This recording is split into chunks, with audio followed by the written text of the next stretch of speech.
নবনির্বাচিত মার্কিন president Donald Trump 2025 সালের জানুয়ারিতে ক্ষমতা গ্রহণের আগেই বিদেশি শিক্ষার্থী ও কর্মীদেরকে নিজ নিজ ক্যাম্পাসে ফিরে যাওয়ার পরামর্শ দিয়েছে দেশটির বিশ্ববিদ্যালয়গুলো।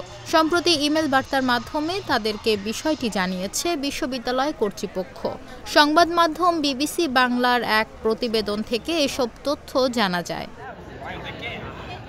প্রেসিডেন্ট নির্বাচনে ট্রাম্প জয়লাভের পর থেকে আমেরিকার অভিবাসীদের মধ্যে এমনিতেই দিন দিন উদ্বেগ বাড়ছে। এর মধ্যে আবার বিশ্ববিদ্যালয়গুলোর হঠাৎ এমন সতর্কবার্তায় অনেকে রীতিমতো চিন্তায় পড়ে গেছেন।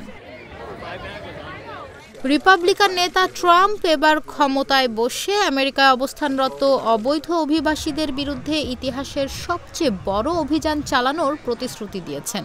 এ কাজে সহযোগিতার জন্য প্রয়োজনে মার্কিন সামরিক বাহিনীকে ব্যবহার করা হবে। এই অভিযানের ফলে যারা বেকায়দায় পড়তে পারেন তাদের মধ্যে উল্লেখযোগ্য সংখ্যক বিদেশি শিক্ষার্থী রয়েছেন বলে জানা যাচ্ছে।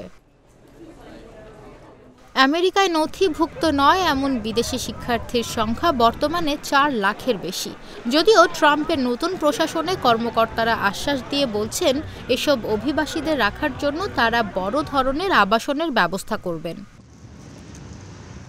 উল্লেখ্য, প্রথম মেয়াদে প্রেসিডেন্ট হওয়ার পর 2017 সালে ট্রাম্প হোয়াইট হাউস থেকে একটি নির্বাহী আদেশ জারি করেছিলেন, যেখানে বেশ কয়েকটি মুসলিম প্রধান দেশ ছাড়াও উত্তর কোরিয়া ও ভেনেজুয়েলার নাগরিকদের আমেরিকা প্রবেশে নিষিদ্ধ করা হয়েছিল।